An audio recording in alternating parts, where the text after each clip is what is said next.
The factions were for a long time a core pillar of both Destiny 1 and 2. They began as something very different early in Destiny's development and became an essential part of the gameplay loop. They had some of the rarest and most powerful items in Destiny history, things like the 9 exotic class items, the secret dance party event, the infamous faction rallies, and then they suddenly disappeared completely from the game.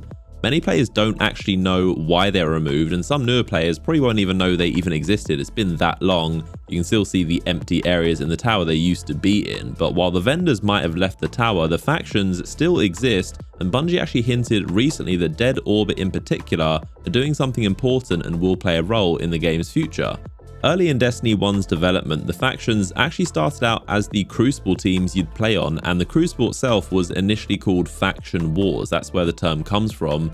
So instead of what we have now, which is Alpha Team versus Bravo Team, you'd play as a faction, similar to how in Call of Duty you have SAS versus Spetsnaz or Marines versus OPFOR. The factions eventually got reworked into a separate thing where they were basically political parties with different ideologies you could represent, and the Faction Wars mode got renamed to become Crucible, we all know, ran by Lord Shaxx, but the factions still owned each mode. So you can see here in year 1, Dead Orbit ran Control and Salvage, Future War Cult ran Clash and Combined Arms, and New Monarchy ran Skirmish and Rumble.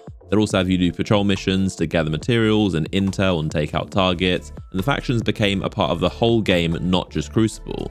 So Dead Orbit don't believe in the Traveler, they want to leave Earth to find a new home. New Monarchy want to restore the Golden Age and have a monarch be in charge, and Future War Cult believe a second collapse is coming and we need to prepare for war. There were also some other minor factions like the Cult of Osiris, who followed the exiled Osiris at the time, the Concordat, which tried to overthrow the Speaker and got banished, and the Hidden, which are Akora's spies you still hear about now in the story, and the 7 Seraphs, which were Rasputin's Warmind agents from these bunkers we saw in Season of the Seraph. But the 3 main ones were the only ones in the tower as vendors you could properly interact with. So when you hit endgame and level 20, you could join a faction by buying a class item, and only while wearing it, you'd earn reputation to rank 1 up, which let you get these rewards. But the rarest stuff in the whole game were these ships and shaders, which were only found in rank up packages. These were super rare and a big flex at the time. Most people didn't get a ship to drop until around rank 30, which took about 3 to 6 months to get.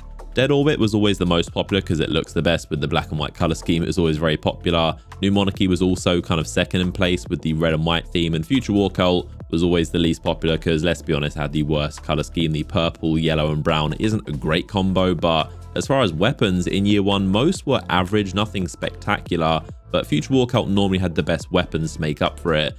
Now fast forward to year 2 with Taken King, factions got a huge update which made them significantly better, and this is where everything changed. So a lot of people didn't like having to wear a class item just to earn reputation, so they introduced these things called pledges, where you would align with just 1 per character, and you could only change allegiances once per week, so you were locked in. Everything you could do would earn faction rep, and you could also donate materials to rank up, which made it a lot easier, and there was an actual economy and ways to spend these kind of mostly useless materials. But here Bungie massively stepped up how good the weapons were. Famously, Dead Orbit had the Hung Jury, which was one of the best weapons in PvE history. You could get random rolls from packages, but this one from the vendor was fixed to Triple Tap and Firefly, and was basically like a Fatebringer Black Hammer scout rifle, so this became a must-have. And this is just one example. There were loads of other strong weapons from random rolls or from vendors. One of the most loved features that's still talked about today were the 9 exotic class items. When you hit rank 25, which took a while, you'd get a special quest,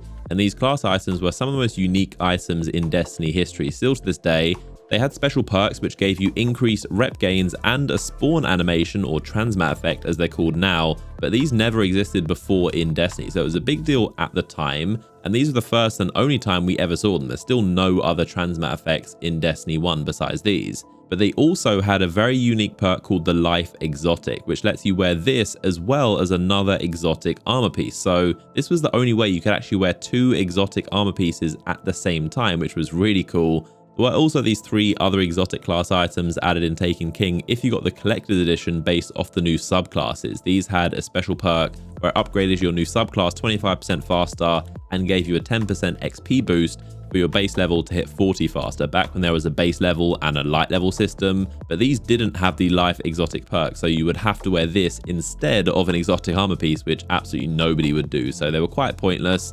A year later, Bungie actually added the life exotic perk to these, but they still don't have the rep gains or the spawn animation, and still nobody really used them. But these initial 9 faction class items were one of the coolest things ever added in Destiny that we've never seen since. But for the next 2 years throughout Rise of Iron, factions remained as one of the core pillars of Destiny, the same as Vanguard and Crucible. They had their vendors updated regularly with new items and loads of really strong weapons that kept them relevant and interesting. Now, Destiny 2 is where everything changed. Bungie had good intentions to make the factions even bigger and better with a brand new event called Faction Rallies, but because of its execution, it would ultimately lead to the faction's demise. So when Destiny 2 launched, on week 4 of the roadmap, you can see it showed the beginning of the first faction rally, which had a lot of anticipation, but the entire function of factions was quite different to Destiny 1.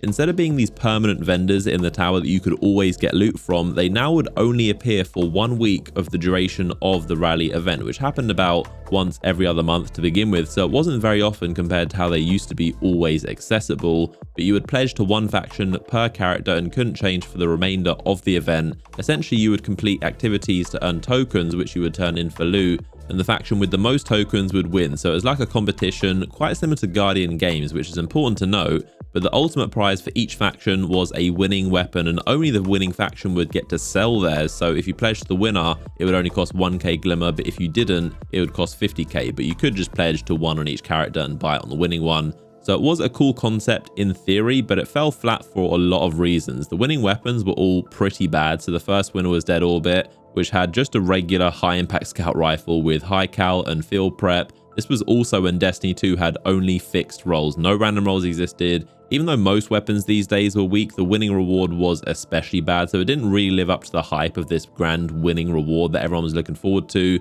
And most other rewards are also quite uninteresting. There are a few decent weapons, mainly from Future War Cult again. The armor was only aesthetic, as they at this time had 0 perks or stats. It was just resilience, recover, mobility. New Monarchy was the only one with decent looking armor. But most of all, the token system was widely disliked at the time because the whole Destiny 2 endgame was tokenified. So every destination had tokens. There were Crucible and Vanguard ones, Callous ones for the raid, Trials of the 9 ones, Iron Banner, and now faction tokens. It was a bit over the top, and really the event was just more token farming, which was a common complaint for the rest of Destiny 2. But you'd get faction tokens from pretty much every activity. The best way was in Lost Sectors, where you'd shoot these explosive crates. So that was the go-to, but it was quite monotonous, and the only unique gameplay activity was this rare public event where you'd capture supply crates, defeat enemies, and then a mini boss. But again, it wasn't that interesting. So overall, the once loved factions became this rare event that was quite lacking and highlighted a lot of other issues Destiny 2 had at launch. There was also one of the strangest Easter eggs I've ever seen tied to the factions, where doing the Leviathan raid had a tiny, and I mean tiny, chance of dropping something called a Lootapalooza key. I probably did about 50 raids and nobody on any of my teams ever got one, so they're said to be one of the rarest items ever in Destiny. But plugging this key into this secret terminal by the factions would activate a public event in the tower called Lootapalooza, where chests spawn left by Cade, and you'd open them to get a dance party key, and then you plug this into another terminal by a faction of your choice, and this spawned a dance party where music plays and these lights go off and a chest spawns that only gave a tiny amount of glimmer. So super random, but that was an Easter egg in the faction areas. But since they removed the Leviathan raid, you can't get the key anymore, and they also removed the terminals. Now, the second rally was a month and a half later, and it was basically the same, but New Monarchy won, and the winning weapon was a very standard sword. Nothing unique or interesting or must-have about it.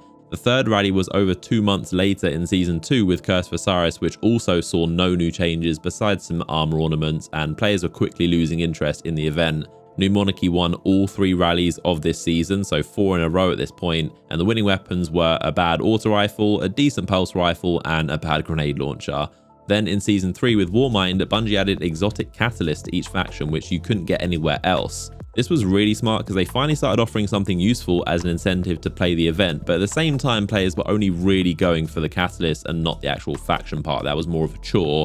And they also added this system called Renown, which also wasn't well liked because in Patrol you'd gain stacks of Renown by doing patrols, public events, and bosses. The more stacks gave you slightly more tokens, but made your health regen slower, you deal less damage, and enemies hit harder. So doing repetitive token farming while being heavily nerfed wasn't very fun, and they also made it so you could only pledge to one faction per account, not character anymore, and the winning weapons were still pretty bad, but the catalyst mainly determined people's choices. Dead Orbit had the Graviton Lance, which was super strong at the time, so Dead Orbit won this next faction rally, and then only 2 weeks later there was another rally where Future Warcult won their first ever one, and the next month later New Monarchy won, and this would be the last ever faction rally. A month later, Bungie announced that faction rallies and Trials of the Nine would be going on hiatus while they work on them, as the interest had heavily declined. So in total there were 8 events over the first 3 seasons, with New Monarchy winning 5, Dead Orbit winning twice, and Future Warcult winning just once. The following year, in spring 2019, during Forsaken, Bungie launched a new event called the Revelry, which was kind of like the Dawning but had the Haunted Forest with flowers. It also introduced the Arbalist exotic and these tonics that boosted abilities and made a lot of craziness in Crucible. But the next year, in 2020, Luke Smith announced that faction rallies will not be returning after 2 years on a hiatus, and he said the rewards were not used that much and didn't drive enough engagement, so they scrapped it completely and put the gear inside the legendary engram pool.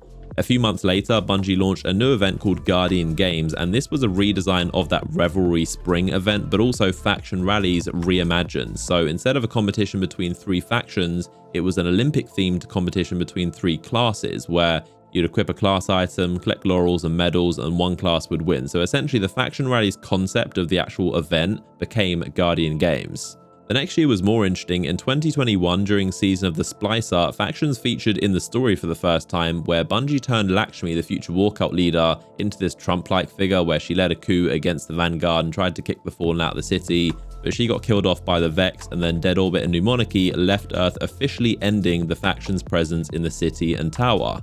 But while they may have left the city, their story doesn't actually end there. In fact, it gets a lot deeper, and it seems that Dead Orbit leader Arak Jalal might play a very important role in Destiny's future. So Dead Orbit, as we know, have always wanted to leave Earth, as they think is a lost cause and they don't believe the Traveler is to be trusted. And we got a huge update the next year in 2022, where in Witch Queen the Collector's Edition has an extremely long document called the Hidden Dossier, and in this we learn that Dead Orbit has been searching for a place called the Distributary, and if you follow the lore you'll know about this place. It's actually the Awoken homeworld inside a pocket universe of its own, hidden in a black hole somewhere in the solar system. So it was created when light and dark collided in the first collapse. This is where all the Awoken actually come from and still live now. Apparently it has these lush worlds full of life, and the Awoken modeled the Dreaming City after it. So imagine a whole dimension like the Dreaming City full of Awoken. It's also super advanced in the future because time moves much quicker in there. So this black hole entrance is somewhere in our solar system, but nobody knows where except maybe the Queen, because she comes from this place, as well as Arak Jalal, who is of course also Awoken, and he was with the Queen when she left this place to go to the reef. So it makes sense why he's interested in finding this place to return, but he thinks the entrance could be hidden in the sky of the Dreaming City, and you can see what looks like a black hole in the sky, so it could be related. And this Awoken homeworld could be a place we see after Final Shape, as it's a whole separate universe away from the whole light and dark situation. And Bungie definitely did not make this huge document for nothing, where Akora and Arak Jalal are talking about finding this place, and we know the Collector's Edition always hints at future content. But either way, Dead Orbit are far from gone and are actually tied to the main story as they search for a new home in the Distributary